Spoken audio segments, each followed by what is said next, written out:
Olá, amigos do Parada Obrigatória, aqui Michael Maciel trazendo para vocês dicas de como identificar as infrações de trânsito. É a partezinha mais complicada para quem está fazendo prova aí do Detran, provas de concurso, saber qual é a natureza da infração, se é média, leve, grave ou gravíssima. Então fica comigo, nós vamos entender tudo e como descobrir as mais de 240 infrações que tem no código.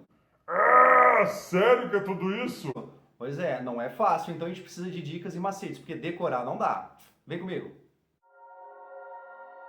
Bom, então como eu já disse, existe leve, média, grave ou gravíssima. Eu vou começar explicando as dicas nessa sequência. Primeiro eu vou explicar da grave, depois a gravíssima, depois a leve e por último as infrações média.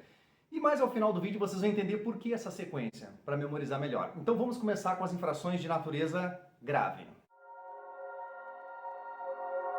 As infrações de natureza grave são aquelas que vai aparecer numa pergunta de prova assim, ó. Ah, o equipamento obrigatório não funcionou, não tem ou está quebrado. Ou seja, qualquer item de equipamento obrigatório do veículo, quando não possui, a infração vai ser de natureza grave. Isso pode ser qualquer item. Por exemplo, o que é equipamento obrigatório? Para-choque, limpador de para-brisa, o próprio para-brisa, os espelhos retrovisores, né? Sinaleira, faróis. Macaco hidráulico, estepe, triângulo, chave de roda, encosto de banco, cinto de segurança, buzina, velocímetro, freio de estacionamento. Gente, é muitos itens. Então, para não ficar complicado, eu vou deixar nas descrições do vídeo aqui embaixo a lista dos principais equipamentos obrigatórios. Então, na falta de qualquer um deles, não funciona, não usa, está quebrado no operante, infração de natureza grave. Só aí vocês já eliminaram aí umas 50 questões, provavelmente. Tem mais um detalhe importante. Nas naturezas graves também a gente se remete às mudanças de características do veículo. O que é mudança de característica? Ou tu colocou lá uma luzinha azul no teu veículo, conhecido como farol de xenon. Mudou o sistema de iluminação do veículo. Isso é mudança de característica.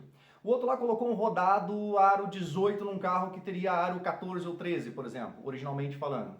A roda ficou muito grande, desproporcional. Isso é mudança de característica. O outro resolveu colocar uma película extremamente escura, muito escura. Mudança de característica.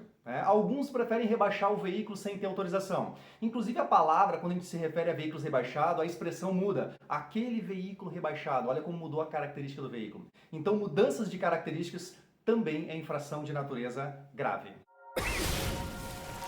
Agora nós vamos passar a dica das infrações gravíssimas.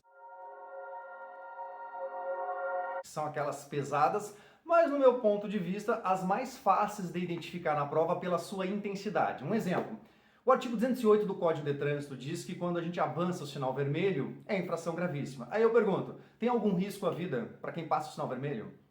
Tem, né? Bem complicado. O outro precisa usar óculos, motorista, né? Uso obrigatório de lentes corretivas, mas não está usando.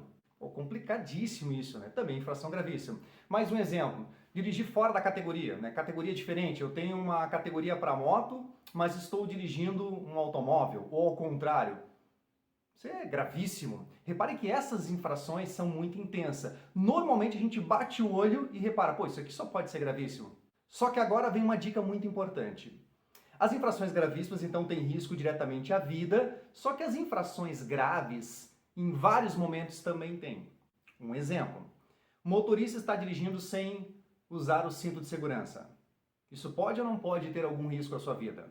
Pode. Então, se a gente pensa, pá, mas aí, então é gravíssima. Não, porque cinto de segurança é ou não é equipamento obrigatório? É, então é grave. Então a primeira dica foi a grave. Por isso que a gente tem que sempre perguntar se tem algo a ver com um item de equipamento obrigatório. Quer ver um outro exemplo? O veículo fez uma conversão, entrou numa rua lá, à esquerda ou à direita, e não utilizou a seta, o famoso pisca. Infração de natureza, pô, e agora? Qual que vai ser? Aí eu penso, pá, não ligar o pisca pode dar um acidente, pode ser um risco à vida, então deve ser gravíssima. Não, mas eu tenho que lembrar que o pisca, a setinha ali, é ou não é um item de equipamento obrigatório? É. Então a não utilização do mesmo, infração grave. Então antes de pensar do risco à vida, a gente tem que, em primeiro lugar, pensar é ou não é equipamento obrigatório. Se for, é infração grave. Agora, se não é um item de equipamento obrigatório, bom, e tem risco diretamente à vida, aí é gravíssima. E aí, amiguinhos, estão gostando das dicas? Então, se inscrevam no canal, deixem um like para nós, para contribuir aí, para a gente conseguir cada vez mais passar informações de trânsito para vocês. Agora chegou a dica das infrações de natureza leve, aquelas de 3 pontos que o pessoal não dá muita importância. Essas aí o número é muito baixo, tu tem lá 240 e poucas infrações no Código de Trânsito e pouco mais de meia dúzia é infração leve. Olha como ficou mais simples agora, de repente a gente dá uma decoradinha em algumas aí e já consegue eliminar essa parte. Vou dar um exemplo, o artigo 69 diz conduzir o veículo sem as ideais ou reais condições e observações da sua segurança, ou seja, dirigir distraído. Não é muito fácil de comprovar, de caracterizar, mas enfim, está escrito lá, né? Artigo 69 que diz que é infração de natureza leve. O outro está utilizando a buzina de forma errada, em demasia, sem necessidade. Também diz que é infração leve. Tem aquela de o uso dos faróis alto, né, ligar a luz alta em vias providas de iluminação pública. Também infração leve. Não portar o documento de porte obrigatório. Essa é boa, hein? Tem gente que acha que isso é grave. Não portar é não estar com os documentos. Mas tu tem, ele existe, só não está com ele. Então tome cuidado, isso aí pode ser uma infração de natureza leve. Enfim, as naturezas leves, como são poucas, eu vou deixar aqui embaixo na descrição do vídeo também as infrações de natureza leve. Vocês vão fazer o favor de dar uma decoradinha e essa aí a gente acaba eliminando porque a preocupação não são as leves. Tem pouquíssimas infrações leves, então isso não nos preocupa na prova, é só dar uma decoradinha. Agora, por último, chegamos às infrações de natureza média. Turma, é o seguinte, a melhor dica das infrações de natureza média é não dar dica nenhuma. Aí tu pensa, pô, o cara tá de sacanagem comigo, né? Não, é o seguinte, informação e dica demais também pode atrapalhar. Então o que a gente vai fazer? A partir de agora, tudo que não conseguir caracterizar como infração gravíssima, grave ou leve, vai ser média. A média vai ser aquelas que sobraram. Calma aí que eu vou citar um exemplo que vocês vão concordar comigo. O condutor deixou o veículo estacionado em local proibido. Vamos tentar interpretar essa infração, tá? Com as dicas que eu dei. Veículo em local proibido. Vamos pensar se isso aí seria grave. Tem a ver com mudança de característica? Não. Tem algo a ver com algum item de equipamento obrigatório? Também não. Bom, então não é grave. Vamos ver se é gravíssimo. Representa risco à vida de quem deixa um veículo em local proibido? Também não. Então o que eu já eliminei? Grave e gravíssima.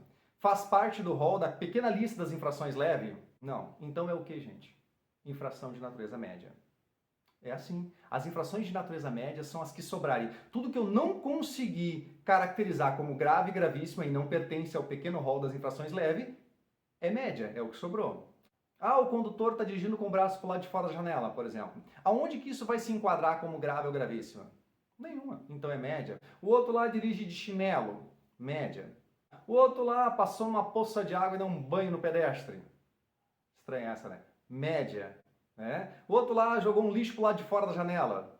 Média. Reparem que as médias são aquelas que parecem meio nada a ver, mas realmente a gente tem que procurar para ver se se enquadra como equipamento obrigatório, mudança de característica ou representa risco à vida. Pô, a gente está vendo que a média, assim como as leves também, não tem risco diretamente à vida. Então fica mais simples dessa forma. Entretanto, meus amigos, existem as exceções. Sempre tem as exceções, ou seja, tem algumas que podem nos enganar. Vou dar um exemplo. O fulano não pagou o IPVA, sei lá, está com os documentos atrasados, né? O licenciamento não está em dia. A gente tenta enquadrar isso aí como mudança de característica, não serve, não é equipamento obrigatório, a gente está falando de documento e não equipamento, não tem risco diretamente à vida, então não me parece ser gravíssimo nem grave, por exemplo. E a gente aí ia pensar, bom, deve ser leve ou média. Só que não. Falou em din-din, não pagou nos impostos, então o que é? É gravíssimo. Essa é uma exceção. Do meu ponto de vista, não precisava ser uma infração de natureza gravíssima, podia ser média, mas é gravíssima. O fulano lá resolveu andar de marcha ré. A gente engata ré para pequenas manobras. O outro lá andou meia quadra de ré. Não pode. Então assim, a gente começa a procurar, isso aqui está com cara de média porque não se enquadra em nada que eu vi, mas essa aí é infração grave. É grave e não tem nada a ver com itens de equipamento obrigatório e nem mudança de característica. Temos mais uma exceção. Ou o próprio artigo 69 que eu disse agora, dirigir distraído. Se tu pensar o seguinte, a distração no volante pode gerar um acidente e tem risco à vida, sim. Então poderia ser uma infração de natureza gravíssima. E é leve, porque vocês já decoraram aquela pequena lista das infrações leves. Viram como tem exceções? As dicas que eu passei para vocês não tem como a gente interpretar as mais de 240 infrações do Código de Trânsito Brasileiro, mas a gente consegue chegar perto de umas 200 aí. Ou seja, exceções existem, cabe a gente dar uma estudadinha um pouco mais para quem quer gabaritar todas as provas aí. Bom, meus amigos, espero que vocês tenham gostado desses macetezinhos. Então, em seguida, a gente vai estar trazendo aí para vocês mais dicas sobre trânsito. Até a próxima. Tchau, tchau.